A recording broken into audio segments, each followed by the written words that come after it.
Hola chicos, ¿cómo están? Espero que se encuentren muy bien.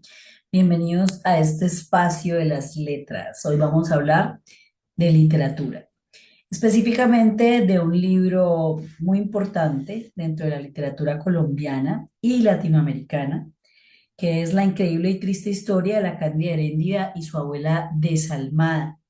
Vamos a encontrarnos con Gabriel García Márquez en una fábula cruel, fuerte, bastante realista, pero permeada por esa belleza del realismo mágico que nos ayuda a digerir esta tragedia. Vamos a hacer una exploración del realismo mágico y de la crítica social en la obra de Gabriel García Márquez y vamos a compararlo por último con la realidad actual de la mujer. Este es un análisis crítico de su maestra Juliana Naranjo, la profe Juana Naranja. Vamos a empezar. En el libro de Gabriel García Márquez vamos a encontrarnos con una fábula cruel, ¿cierto? Con una historia de una pequeña niña. A través de este video voy a cambiar algunos términos porque las indicaciones de la aplicación no me dejan utilizarlos, ¿listo? Ustedes entenderán cuáles, ¿cierto? Para que el video no lo bajen de la red.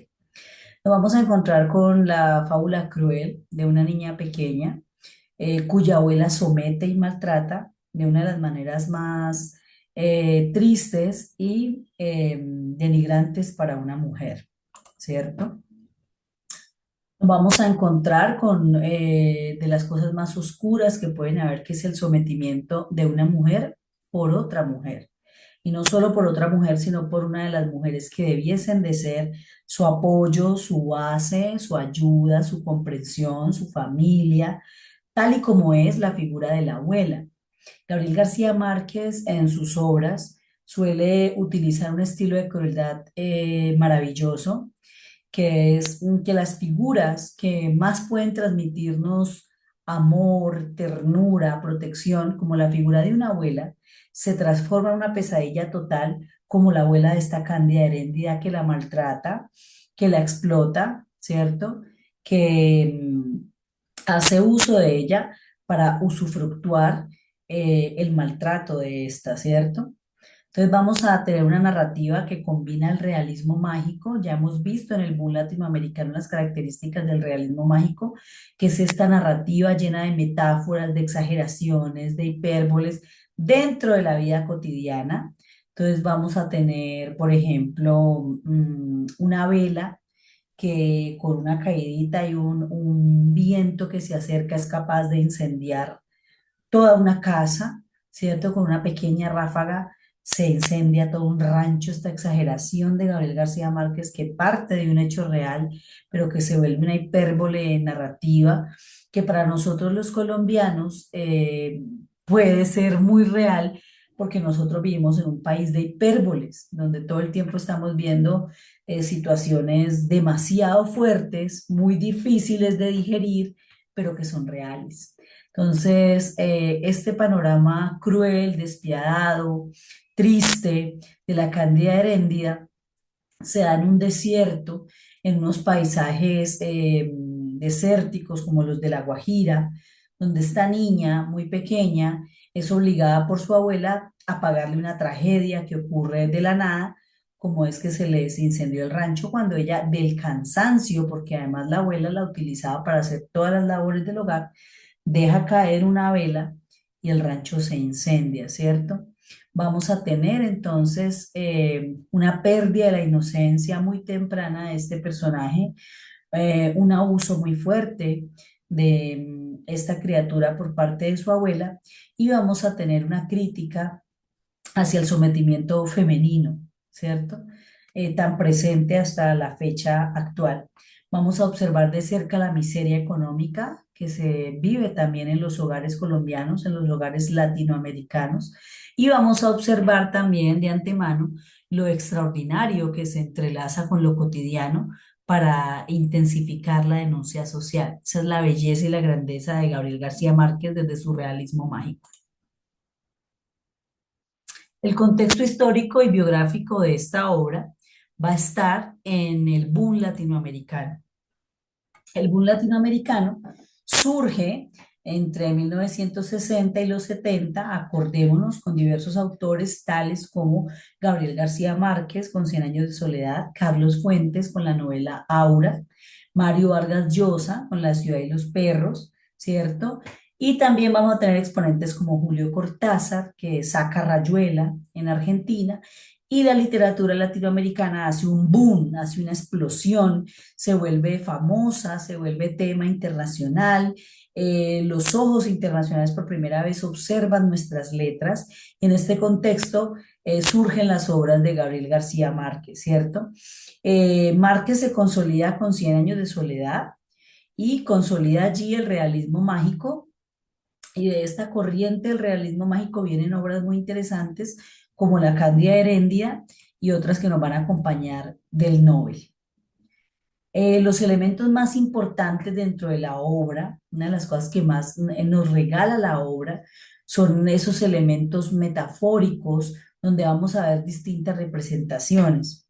Vamos a encontrar elementos de aislamiento y abandono. Vamos a encontrar una casa en medio del desierto, una ranchería en medio del desierto, pero esta casa no es cualquier casa. Esta casa, como hemos hecho unas lecturas en clase, hemos podido ver, está llena de adoquines, de pequeños detalles que la abuela de la Cándida Heredia ha conseguido de tierras lejanas. Una casa que muestra una opulencia, pero una opulencia que no es real, porque estas cosas que aparentemente son recuerdos maravillosos de viajes gigantescos de la abuela, no son más que cachivaches viejos que hacen basura dentro de la casa, porque la situación de la abuela y de la Cándida es de miseria, ¿no? Tanto que la Cándida tiene que sostener la casa con el abuso que hace la abuela de ella, ¿cierto? Estos elementos de aislamiento y abandono los vamos a encontrar en el desierto, en esta casa que se va transformando de casa choza, de choza quemada al lugar donde Cándida es abusada, el mismo lugar donde la misma Cándida Heredia acostada sueña y se disocia y se va lejos de allí, ¿cierto? Va a ser también un espacio de una grandeza marchita, ¿sí? Es un espacio de explotación en donde a la vez la niña tristemente sueña, ¿no? Tiene anhelos a partir de allí, lo cual hace que esta fábula sea aún más cruel. Vamos a tener también en la obra la representación de la explotación y de la pérdida, ¿sí? Herendia y la abuela son figuras clave. Herendia va a simbolizar esa inocencia convertida en mercancía totalmente, mientras que la abuela es una lógica económica que explota, que cosifica a la mujer, que busca sacarle dinero, y cuando no puede dinero, servicio, y cuando no servicio, que cocine, y cuando no cocina, que barre, y cuando no barra, que cuide, ¿no? Entonces tenemos a la mujer siendo abuela, siendo madre, siendo trabajadora, usufructo total de esta figura femenina, pero una figura femenina que no es libre, que no goza de lo que ella misma produce, sino que tiene a alguien que se roba eso que ella puede producir, ¿cierto? La explotación femenina. Vamos a tener el fuego, que es cuando se quema la choza, que representa la transformación de todo lo que se posee, que se cree en grandes tesoros, no queda absolutamente nada, queda la pérdida. Entonces el fuego se consume, esta idealización de posesión, esta idea fallida de que algo se posee y no queda más que la pérdida. Los objetos entonces son fantásticos. Cándida tiene unas imaginaciones en que las naranjas se van a convertir en diamantes, ¿cierto? Son disociaciones de ella queriendo escapar de esta realidad tan brutal, teniendo fantasías para escapar de esta realidad tan brutal, queriendo ver por fin que su abuso y su explotación tienen un fruto real, ¿no? Entonces aquí vamos a tener esta mezcla de lo real maravilloso de una forma cruel. Los personajes y las acciones dentro de la obra, a grandes rasgos, vamos a hablar de la Heréndira como protagonista, esta pequeña niña, una adolescente de 14 años, que es muy sumisa, muy inocente, sí abuela, sí abuela, sí abuela, desde el principio de la novela, sí abuela, entre dormida y sin descansar, sí abuela, sí a todo. La figura sumisa de la mujer a través de la historia, ¿cierto? En donde luego su cuerpo es un símbolo de un recurso económico y narrativo. El valor de la cándida se va a expresar en pesos, se le subasta, se le vende, se le compra, incluso en momentos se le regala por muy poco para que pague un viaje, ¿cierto? Y para todo lo que necesite la abuela de allí en adelante, ¿cierto? Ella es una víctima resignada y es una figura que empieza a conocer unos límites, a tener una autoimagen muy limitada de sí misma, con mucho temor de evolucionar más allá de ello porque no ha conocido más en su corta vida. La abuela es la antagonista evidente de la novela, totalmente lo contrario, es una figura de una mujer fuerte, abusiva, autoritaria, va a utilizar todos los recursos a la mano, lo religioso, lo político, lo físico, como violencia e imposición, para mantener este control sobre la sumisión de Heréndira y usufructar de ella, ¿cierto? Monetizarla, venderla. Ella representa la burocracia inmoral, pues de los comercios actualmente cebuales, no puedo decir la palabra, ¿cierto? Ella calcula, paga y regula el cuerpo de la mujer y los clientes que hacen uso de ella, la objetivización de la mujer, el uso de la mujer para esto. Ulises, que es el joven que ama a Heréndira, ¿cierto? Es el salvador romántico que siempre hay en las novelas, que a la vez es muy ingenuo y es activo. Él busca salvar a Heréndira de este mundo, ¿cierto? Es un escape también para ella porque tienen episodios de ternura, tienen episodios en donde fabulan planes de rescate que muestran una posibilidad de Heréndira de escapar, de subvertirse a ese orden que le tocó vivir, ¿cierto? Y Ulises significa el hombre viajero, navegante que busca la huida y la travesía. Acordémonos que Ulises es el nombre de Odiseo, el héroe griego de la Odisea, ¿cierto? Entonces, no es gratis que Gabriel García Márquez le coloque Ulises, es el héroe que busca la huida, no es más que la persona que le muestra a Cándida que tiene otra opción, que tiene otra posibilidad más allá de ser la niña sumisa que su abuela explota.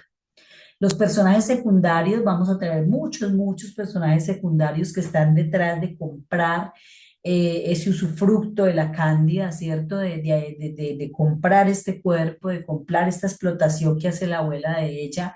Y van a ser fotógrafos, cargadores, misioneros, soldados, políticos, ¿cierto? Aparece uno con nombre propio, Onésimo Sánchez. Ellos constituyen un coro social. El coro social son las distintas voces, las distintas formas de la sociedad de ver las cosas que en últimas normalizan el abuso y la explotación de la mujer, ¿cierto? Una religiosidad que a veces permite esto y que culpa más a la víctima que a quien hace uso de esta víctima o la vende, ¿cierto? Una autoridad civil que se hace la ciega o que paga o que protege al abusador. ¿Cierto? Entonces, todas estas instituciones son cómplices de este abuso de la Cándida Heréndira y ella no representa más que muchas mujeres del siglo actual. Este relato de Gabriel García Márquez pone entonces en escena la colusión, es decir, la complicidad de las instituciones con prácticas privadas. Si existen víctimas actualmente de abuso igual, recuerden que no puedo decir las palabras completas, es porque hay instituciones que lo permiten, ¿cierto?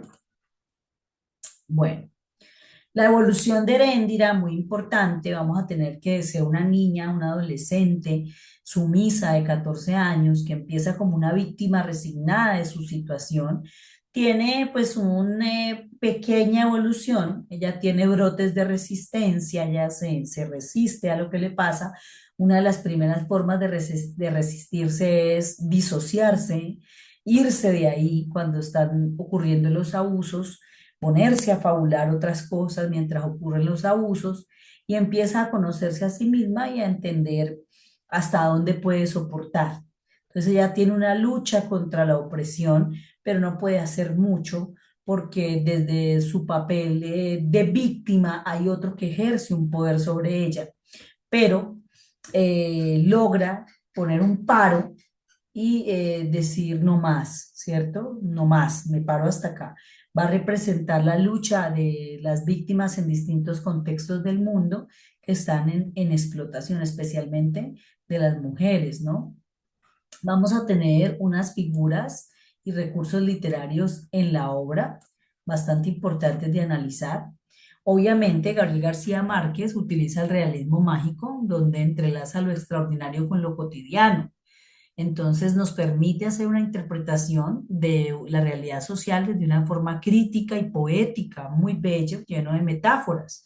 Tiene alegorías y mitos, transforma el relato en una poderosa y crítica social, ¿cierto? Tiene ironía, tiene sátira, entonces cuando describe a la abuela como una enorme ballena blanca, es una hipérbole de lo grotesca que es esta mujer, de lo desagradable que es esta mujer, pero le da un epíteto de una enorme y bella ballena blanca, ¿sí? Entonces nos dice que es bella, pero en realidad lo que nos transmite es una sensación de qué mujer tan fea, tan grotesca, tan incómoda. Entonces una sátira se está burlando de este personaje. Van aquí también a destacar la representación de la burocracia del mercado Sewal, ¿cierto? Esta, recuerden, no puedo decir la palabrita completa. Mientras que las imágenes sensoriales, que nosotros llamaríamos en literatura la sinestesia, la figura de la sinestesia, van a enriquecer la experiencia del lector cuando nos describe, por ejemplo, la polvareda seca de esos desiertos donde está la cándida heréndida, cuando nos describe el cansancio tan brutal que siente esta niña al quedarse dormida de pie haciendo tareas, nos da una sensación sinestésica y nos ayuda a sentir el abuso que está sintiendo esta niña. Este texto, ya dijimos que mezcla lo extraordinario con lo cotidiano, es decir, figuras latentes son, por ejemplo, cuando la Cándida ve diamantes en naranja, ¿cierto? Que no es más que un vidrio que cambia de color para ella en su disociación, en sus ganas de escapar de ahí son diamantes. Y estos son elementos que funcionan como metáforas. En cuanto a la alegoría y el mito, vamos a tener también que hay un arquetipo bíblico, ¿cierto? Heréndida como una figura de sacrificio, como un pequeño cordero de sacrificio, la abuela la sacrifica para lograr cosas, ¿no? Entonces es esta mujer sacrificada que va a la hoguera para que la abuela pueda obtener beneficios. Vamos a tener ironía y sátira social, donde la numeración monetaria, la abuela cuenta billetes, hace cuentas exactas, le dice a Candia cada peso que le debe y por qué, con centavos incluidos, ¿cierto? Entonces nos habla, por ejemplo, de la burocracia del mercado Segual cuando nuestros gobiernos mercantilizan con el cuerpo de las mujeres, página azul, distintas prácticas iguales, ¿cierto? Que objetivizan el cuerpo de la mujer y lo importante es que usted pague, es lo más importante. Entonces acá hay una crítica, hay una sátira de Márquez hacia eso.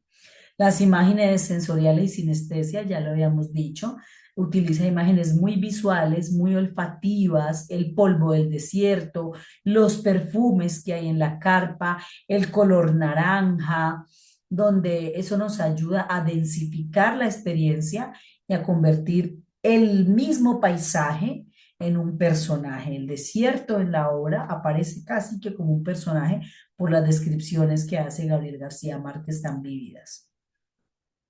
Vamos a tener que hay distintos análisis y enfoques literarios en esta obra de Gabriel García Márquez. Vamos a tener uno del 2023, donde especifica el uso del realismo mágico en la narrativa y destacan los elementos fantásticos de la crítica social que ya mencionamos. En el 2024 vamos a tener el referente bíblico, donde interpretan a Heréndira como una alegoría de la opresión y la injusticia social que refleja temas coloniales, lo que ya decíamos de la mercantilización del cuerpo femenino para lograr usufructos, como la mujer siempre se sacrifica para generar dinero, recurso y se objetiviza como cuerpo, ¿no? Cuando no es sacrificio sexual, es servicio, es la cuidadora, es la nana, eh, y todo esto genera un sacrificio para que la sociedad pueda producir, ¿cierto? Esos son los enfoques de los estudios del 2024. Y en el 2025 los últimos estudios van a profundizar en la explotación de género. Van a analizar cómo esta obra denuncia la cosificación de las mujeres en contextos contemporáneos desde la colonia, ¿sí? Entonces, actualmente, lamentablemente, sigue siendo una realidad. Sigue habiendo mucho abuso de niñas, de mujeres, incluso de mujeres mayores. Noticias a diarios de violencia sexual todo el tiempo.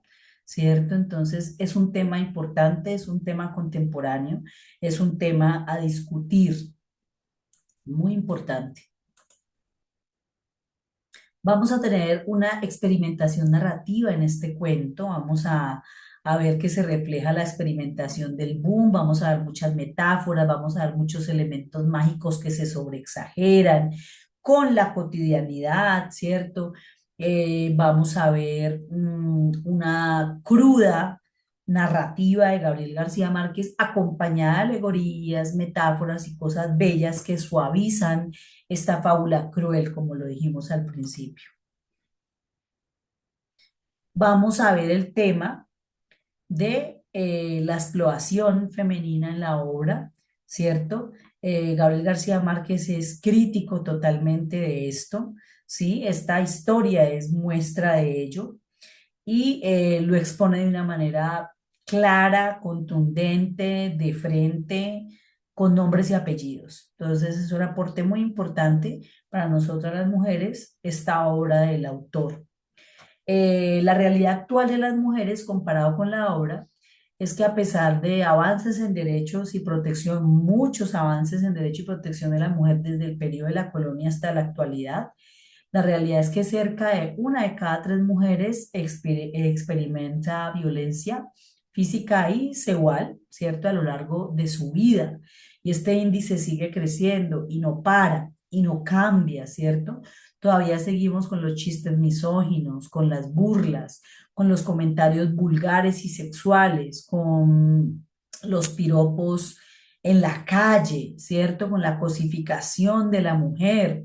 Además, tenemos la terrible cifra del matrimonio infantil que todavía se da, que es legal en países como Afganistán y Pakistán, donde tenemos niñas de 10 años, de 10 años, casándose con hombres de 60, 70, 80 años, y que es permitido porque es matrimonio y es legal. Lo que veíamos, la crítica que hace García Márquez a las instituciones que permiten este tipo de abuso, pues tenemos estos países en donde el matrimonio infantil es legal, donde la religión, donde las instituciones, donde la burocracia permite este abuso sistemático de la mujer, ¿cierto? Entonces sigue siendo un tema importante de las mujeres a combatir y la obra por eso sigue teniendo relevancia social.